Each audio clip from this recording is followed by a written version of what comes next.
11월 10일 월요일. 로댕의 각성. 조각가 로댕은 3번이나 프랑스 국립미술학교에 낙방했습니다. 생계를 위해 은세공을 하던 그는 어느 날 친구로부터 눈에 보이는 나뭇잎만 만들지 말고 그 속에 있는 생명을 표현해보라는 충고를 듣고 큰 충격을 받았습니다. 또 어렸을 때부터 자신을 깊이 이해해 주었던 누이 마리아가 세상을 떠났을 때 그는 감당하기 힘든 고통을 겪었습니다.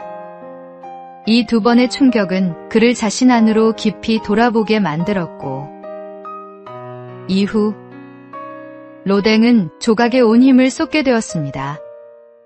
정신적인 고통에서 벗어나려던 그는 오히려 그림과 조각에 대한 열정을 더욱 불태웠고 마침내 세계적인 거장이 되었습니다. 우리의 삶도 그렇습니다. 평안할 때에는 마음을 잊고 눈에 보이는 것에만 매달리기 쉽지만 시련은 우리를 멈추게 하고 내면을 바라보게 만듭니다. 고통 속에서 우리는 더욱 단단해지고 새로운 길을 찾게 됩니다. 그리고 무엇보다 우리 마음을 어루만지시고 새 힘을 주시는 분, 하나님이 계시기에 우리는 어떤 고통도 넘어설 수 있습니다. 그러므로 오늘의 아픔도 언젠가 감사의 토양이 되어 더 깊은 삶의 열매로 이어질 것을 믿으십시오. 오늘의 말씀. 우리가 환난 중에도 즐거워하나니 이는 환난은 인내를, 인내는 연단을, 연단은 소망을 이루는 줄 알미로다. 오늘의 만나. 고난은 때로 우리 내면의 진정한 가치를 발견하게 하는 하나님의 도구입니다.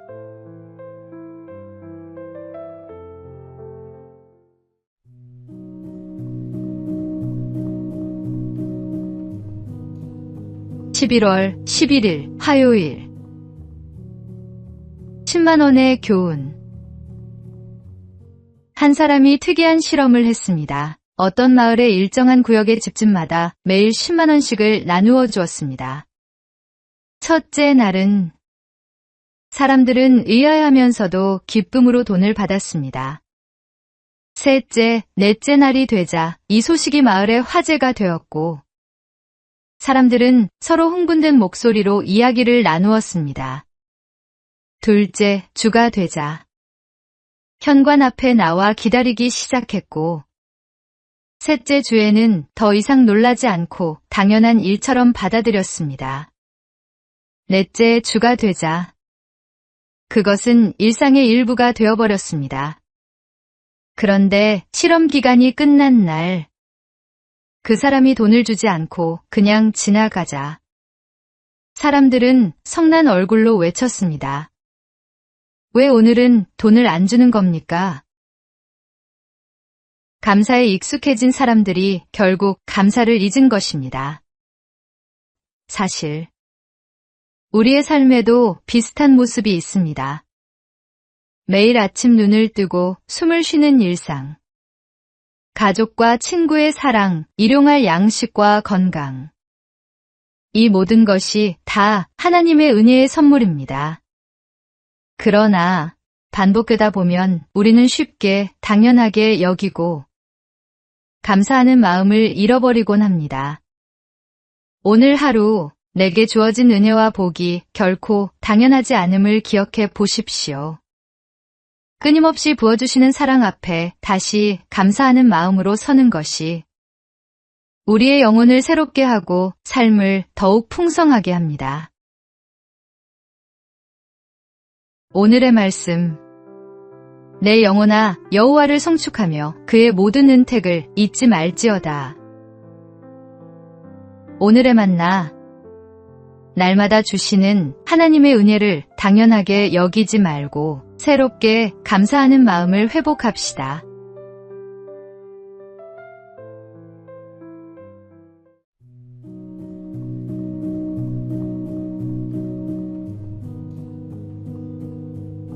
11월 12일 수요일. 감사로 피어난 작품.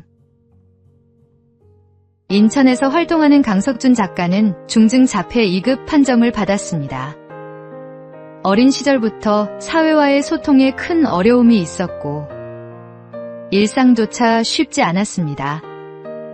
그러나 그는 그림과 조각을 통해 자신을 표현하기 시작했습니다. 사람들과 말로 나누기 힘든 내면의 세계를 붓과 조각도로 풀어낸 것입니다. 그의 작품은 멸종위기 동물과 자연을 주제로 하고 있습니다. 다른 사람에게는 장애로만 보일 수 있는 한계가 오히려 세상을 바라보는 독특한 시선과 예술적 감수성으로 바뀐 것입니다. 지금 그의 작품은 공공기관 전시에도 초대되고 많은 이들의 공감을 얻고 있습니다.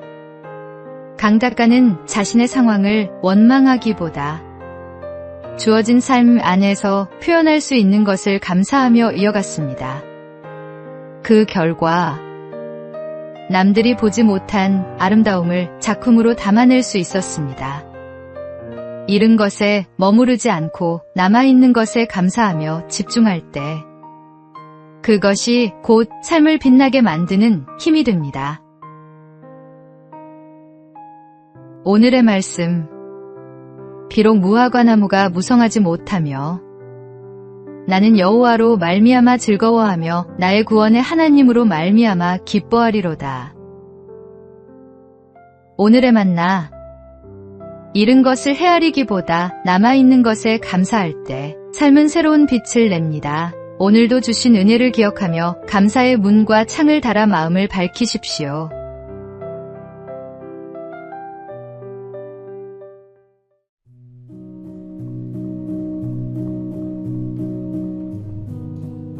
(11월 13일) 목요일. 마지막 순간의 고백. 코미디계의 대부라 불리던 전유성 씨는 평생 이성적 사고가 강해 신앙을 쉽게 받아들이지 못했습니다. 그러나 30여 년 넘게 그를 위해 눈물로 기도한 후배들과 가족들의 헌신은 끝내 결실을 맺었습니다. 건강이 악화되던 지난 여름, 청도에서 인연을 맺었던 김성황 목사가 병원을 찾아 기도할 때 전 씨는 마침내 아멘으로 응답하며 하나님을 영접했습니다. 이후 병실에는 매일 성경과 찬송이 흘러나왔고 그는 자신을 돌보러 온 후배와 함께한 작가들을 위해 그리고 무엇보다 딸을 위해 기도했습니다. 하나님, 우리 딸 잘 부탁드립니다. 라는 마지막 기도와 함께 하나님을 믿으라는 믿음의 유언을 남겼습니다. 놀랍게도 그의 딸 제비 씨는 아버지의 고백 이후 신앙생활을 시작하겠다고 다짐했습니다. 장례 또한 기독교 예식으로 드려졌으며 많은 동료와 후배들이 함께하며 그의 새로운 시작을 축복했습니다. 포기하지 않고 드린 오랜 기도는 마침내 기적의 열매가 되었고 하나님의 은혜는 마지막 순간까지 그를 붙드셨습니다. 인생의 끝자락에서 드린 이 고백은 모든 이에게 구원의 은혜는 결코 늦지 않다는 사실을 증거합니다. 오늘의 말씀. 누구든지 주의 이름을 부르는 자는 구원을 받으리라. 오늘의 만나. 포기하지 않는 기도가 영혼을 살립니다. 사랑하는 이를 위해 끝까지 기도하는 믿음을 가지십시오.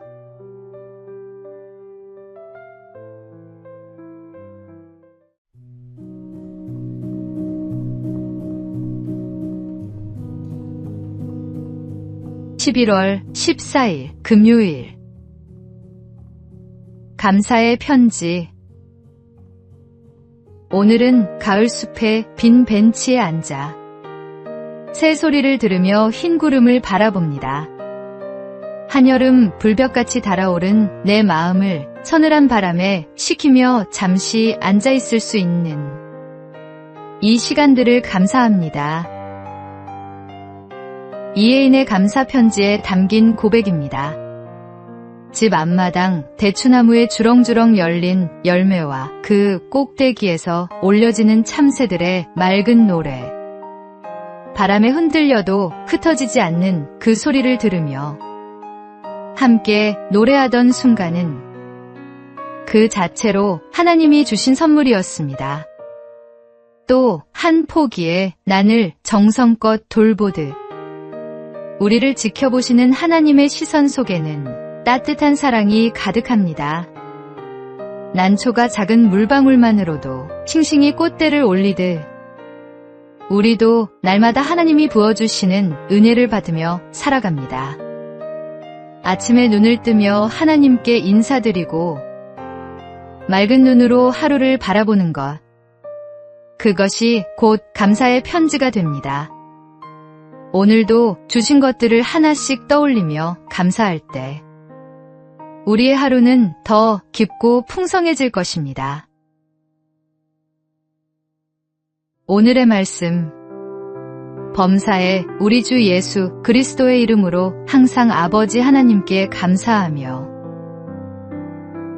오늘의 만나, 감사는 특별한 일이 있을 때만 드리는 고백이 아닙니다. 평범한 하루 속 작은 순간들을 붙잡아 하나님께 감사해 보십시오.